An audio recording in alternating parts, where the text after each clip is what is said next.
Hello everyone, and welcome back to another episode of our English Learning Podcast. We are absolutely delighted that you have joined us today. If you are enjoying our lessons, please take a moment to subscribe to our channel, share this podcast with your family and friends, and leave a comment below. Your support helps us create more educational content for English learners around the world. Whether you are preparing for the IELTS listening examination, improving your speaking skills, or simply aiming to communicate more confidently in everyday life, you are in the right place. Remember that learning English is a journey, and every lesson brings you one step closer to fluency. Stay positive, practice consistently, and never be afraid of making mistakes. Today's topic is asking for directions in a city, one of the most practical skills every English learner should master. Let's begin. Sarah, imagine that you have just arrived in London for the very first time. You have never visited the city before, and although you have a map on your mobile phone, the battery has almost run out. You need to find the nearest railway station because you have an important meeting in another part of the city.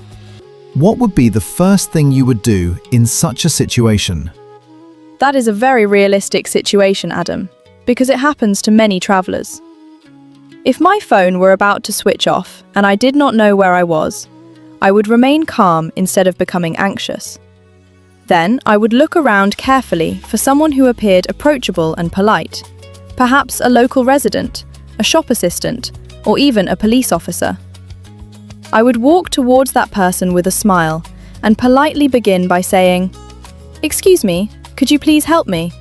I think beginning with good manners is extremely important, because people are generally much more willing to help when they are approached respectfully. After that, I would clearly explain where I wanted to go and ask for directions. I completely agree. Good manners can make a significant difference. Instead of saying only, "Where is the station?"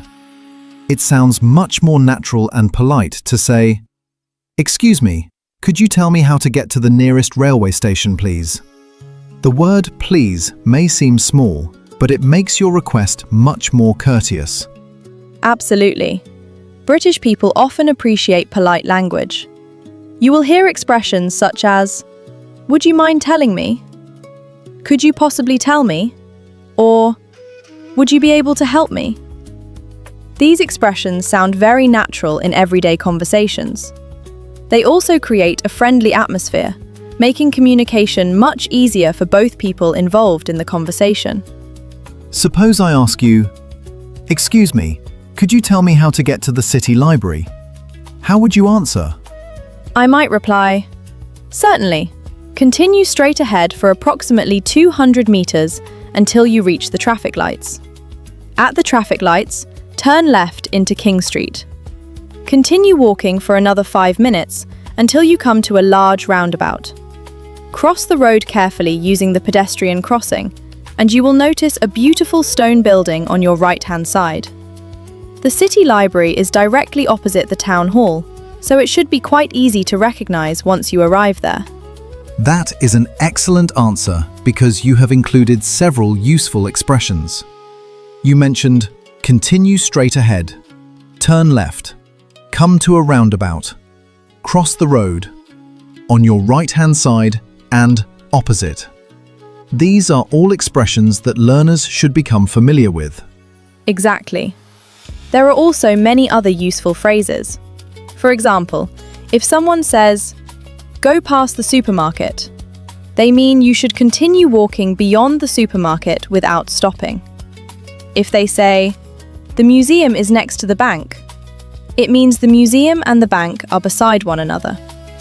If they say, "The cafe is between the post office and the pharmacy," you immediately understand its location. Let us continue with another example.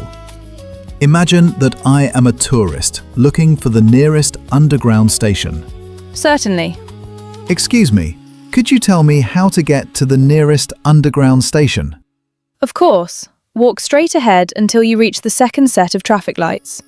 Once you arrive there, turn right and continue along the road for approximately 5 minutes. You will pass a large department store on your left-hand side and a public park on your right. Continue until you reach a busy crossroads. The underground station is located just beside the large red brick building. You will see a prominent sign displaying the familiar underground symbol, so it should be very easy to identify. It is only about a 7-minute walk from here. Thank you very much. You are most welcome. I hope you enjoy your visit to the city. That conversation sounds very natural, doesn't it?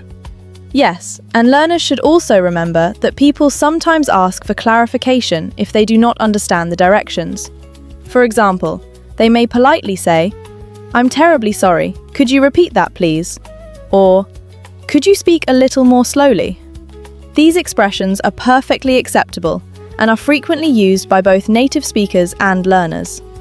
That is excellent advice, because nobody understands everything immediately, especially when they are in an unfamiliar place. Asking someone to repeat information is completely normal. Exactly. Another useful habit is confirming that you have understood correctly. You could say, "So, if I understand correctly, I walk straight ahead, turn left at the traffic lights, and then the museum will be opposite the park. Is that correct?" This allows the other person to confirm or correct your understanding before you continue your journey.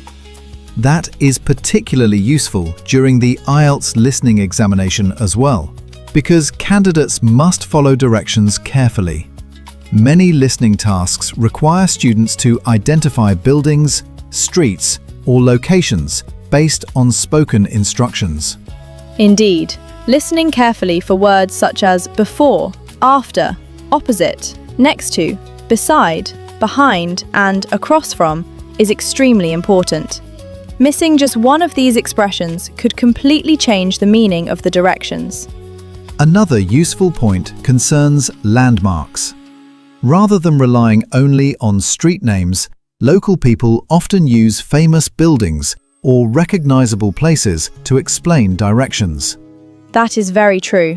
For example, someone may say, "Walk until you see the large church, then turn right." Or, "Go past the shopping centre and continue until you reach the river." Landmarks are often easier to recognize than street names, especially for visitors who are unfamiliar with the area. Finally, confidence is essential. Even if your English is not perfect, do not hesitate to ask politely. Most people appreciate the effort you are making to communicate in English. Exactly. Fluency develops through regular practice. Every conversation, no matter how short, is another opportunity to improve your vocabulary, pronunciation, confidence, and listening skills.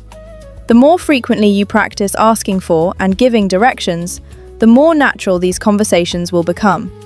Sarah, before we finish today's lesson, shall we summarize the most important expressions our listeners have learned? That is an excellent idea. Today we have learned how to begin a conversation politely by saying, "Excuse me," followed by expressions such as, "Could you help me please?" or "Could you tell me how to get to?"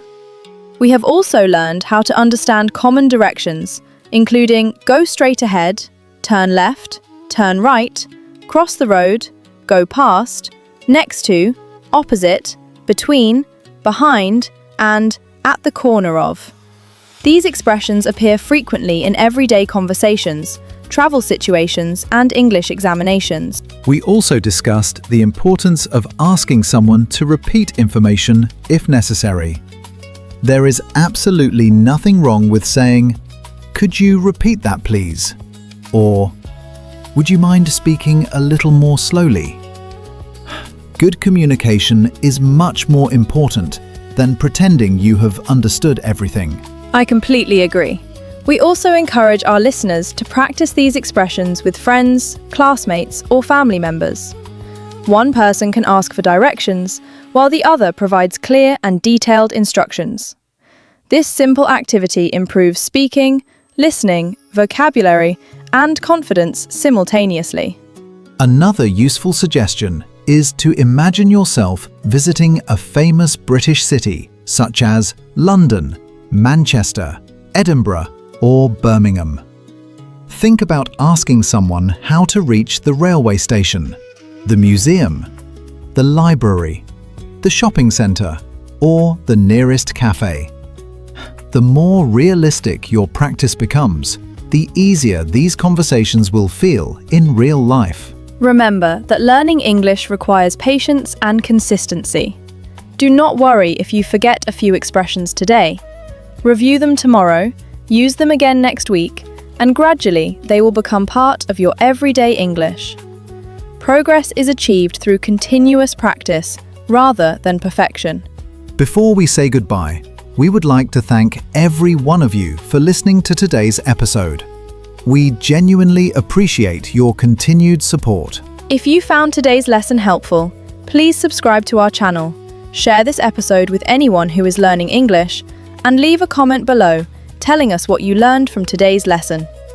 We would also love to hear what topics you would like us to discuss in our upcoming episodes. Your comments inspire us to create even better lessons, and your suggestions help us choose practical topics that are useful for learners at every level. Until next time, continue practicing, stay motivated, believe in yourself, and remember that every new English word you learn brings you one step closer to achieving your goals. Thank you very much for listening.